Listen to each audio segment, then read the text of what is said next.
ಅದಕ್ಕಾಗಿ ಇದು Aedes aegypti ಎಂಬುವಂತ ಒಂದು ಸೊಳ್ಳೆ ನಾವು ಮನೆಯಲ್ಲೇ ಬೆಳೆಸ್ತಾ ಇದ್ದೇವೆ, ಮನೆಯಲ್ಲೇ ಅದನ್ನ ಸಾಕ್ತಾ ಇದ್ದೇವೆ. ಅದಕ್ಕಾಗಿ ನೀವು ಬಳಕೆ ಮಾಡಿದಂತಹ ನೀರಿನಲ್ಲಿ ಈ ಸೊಳ್ಳೆ ತನ್ನ ಸಂತಾನವನ್ನು ಬೆಳೆಸಿ ಹಗಲು ಹೊತ್ತಿನಲ್ಲಿ ಕಚ್ಚುವುದರಿಂದ ಈ ಡೆಂಗ್ಯೂ ಅನ್ನುವಂತಹ ಮಹಾಮಾರಿ ಕಾಯಿಲೆ ಹರಡುತ್ತಿದೆ.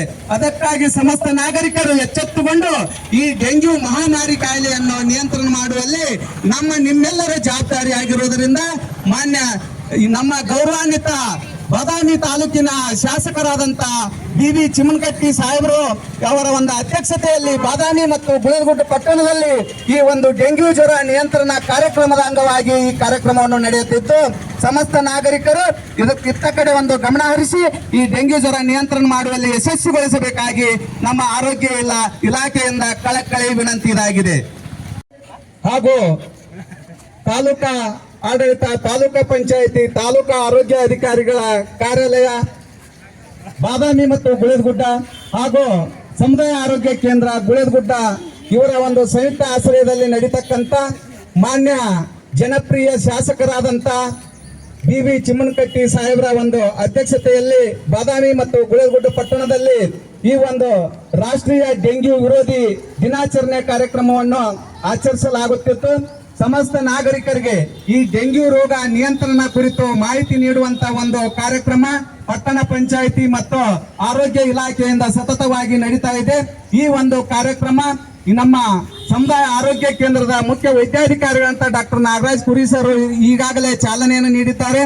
ಈ ಒಂದು ಕಾರ್ಯಕ್ರಮ ಪ್ರತಿ ಶುಕ್ರವಾರ ಗುಳೇದಗುಡ್ಡ ಪಟ್ಟಣದಲ್ಲಿ ಎಲ್ಲ ಗುಳೇದಗುಡ್ಡ ತಾಲೂಕಿನ ಪ್ರಾಥಮಿಕ ಆರೋಗ್ಯ ಕೇಂದ್ರದ ಸಿಬ್ಬಂದಿಯವರು ಬಂದು ಮನೆ ಮನೆಗೆ ಭೇಟಿ ನೀಡಿ ಈ ಲಾರ್ವಾ ಸಮೀಕ್ಷೆಯನ್ನು ಮಾಡಿ ಜನರಿಗೆ ಈ ಡೆಂಗ್ಯೂ ರೋಗದ ಬಗ್ಗೆ ಮಾಹಿತಿಯನ್ನು ನೀಡ್ತಾ ಇದ್ದೇವೆ. ಅದರೊಂದಿಗೆ ಈ ಡೆಂಗ್ಯೂ ರೋಗ ಅಂದರೆ ಏನು, ಹೇಗೆ ಬರುತ್ತದೆ, ಡೆಂಗ್ಯೂ ರೋಗವು ಒಂದು ಈಡಿಸ್ ಈಜಿಪ್ಟಿ ಎಂಬುವಂತಹ ಸೊಳ್ಳೆ ಕಚ್ಚುವುದರಿಂದ, ಹಗಲು ಹೊತ್ತಿನಲ್ಲಿ ಕಚ್ಚುವುದರಿಂದ ಈ ಕಾಯಿಲೆ ಹರಡುತ್ತದೆ. ಇದು ಒಂದು ನೀರಿನಲ್ಲಿ ಮನೆಯಲ್ಲೇ ಬಳಕೆ ಮಾಡತಕ್ಕಂತ ನೀರು, ಹೌದು, ಬ್ಯಾರಲ್ಲು, ಸಿಂಪಿನ ದೋಣಿ, ಕಲ್ಲಿನ ದೋಣಿಗಳಲ್ಲಿ, ಏರ್ ಕೂಲರ್, ಫ್ರಿಡ್ಜ್, ಹೂವಿನ ಕುಂಡ್ಲಿ ಇಂಥ ಒಂದು ತಾಣಗಳಲ್ಲಿ ತನ್ನ ಒಂದು ಸಂತಾನವನ್ನು ಬೆಳೆಸಿ ಹಗಲು ಹೊತ್ತಿನಲ್ಲಿ ಈ ಸೊಳ್ಳೆ ಕಚ್ಚುವುದರಿಂದ ಈ ಡೆಂಗ್ಯೂ ಅನ್ನುವಂತ ಮಹಾಮಾರಿ ಕಾಯಿಲೆ ಹರಡುತ್ತದೆ. ಇದಕ್ಕೆ ಈ ಡೆಂಗ್ಯೂ ರೋಗಕ್ಕೆ ನಿಗದಿತವಾದಂತ ಚಿಕಿತ್ಸೆ ಇರುವುದಿಲ್ಲ. ಇದಕ್ಕೆ ಲಕ್ಷಣಗಳ ಆಧಾರಿತ ಮೇಲೆ ಚಿಕಿತ್ಸೆಯನ್ನು ನೀಡಲಾಗುತ್ತದೆ. ಅದಕ್ಕಾಗಿ ಸಮಗ್ರ ಸಮುದಾಯದ ಎಲ್ಲ ನಮ್ಮ ಸಮಸ್ತ ನಾಗರಿಕರು ಎಚ್ಚೆತ್ತುಕೊಂಡು ಈ ಒಂದು ಡೆಂಗ್ಯೂ ಹರಡಿಸ್ತಕ್ಕಂತ ಸೊಳ್ಳೆ ಅದನ್ನು ನಿಯಂತ್ರಣ ಮಾಡಬೇಕು ಮತ್ತು ಸೊಳ್ಳೆ ಕಚ್ಚದಂತೆ ಜಾಗೃತ ವಹಿಸಬೇಕು ಅನ್ನುವಂತ ನಿಟ್ಟಿನಲ್ಲಿ ನಾವು ನಮ್ಮ ಆರೋಗ್ಯ ಇಲಾಖೆಯಿಂದ ಒಂದು ಮಾನವ ಸರಪಳಿಯನ್ನ ನಿರ್ಮಿಸುವ ಮೂಲಕ ಈ ಒಂದು ಜನ ಸಮುದಾಯಕ್ಕೆ ಒಂದು ಮಾಹಿತಿಯನ್ನು ನೀಡುವಂತ ಒಂದು ಕಾರ್ಯಕ್ರಮ ಇಂದು ಗುಳೇದಗುಡ್ಡ ಪಟ್ಟಣದಲ್ಲಿ ನಡೀತಾ ಇದೆ.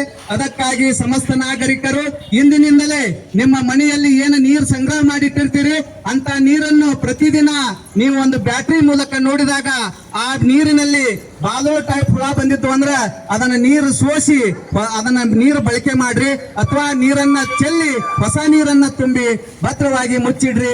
ಮತ್ತಿದು ಹಗಲ ಹೊತ್ತಿನಲ್ಲಿ ಕಚ್ಚುವುದರಿಂದ ಸೊಳ್ಳೆ ಪರದೆಗಳನ್ನ ಬಳಸಿರಿ, ಮೈತುಂಬ ಬಟ್ಟೆಗಳನ್ನ ಹಾಕಿರಿ, ಸಾಯಂಕಾಲ ಸಮಯದಲ್ಲಿ ಬೇವಿನ ತಪ್ಪಲ ಹೊಗೆಯನ್ನ ಹಾಕಿ ಈ ಸೊಳ್ಳೆಗಳನ್ನ ಸಂತತಿಯನ್ನ ನಿಯಂತ್ರಣ ಮಾಡಿ ಡೆಂಗಿ ರೋಗದಿಂದ ಪಾರಾಗಬೇಕೆಂದು ನಮ್ಮ ಆರೋಗ್ಯ ಇಲಾಖೆಯ ಕಳಕಳಿ ವಿನಂತಿ ಇದಾಗಿದೆ. ಧನ್ಯವಾದಗಳು.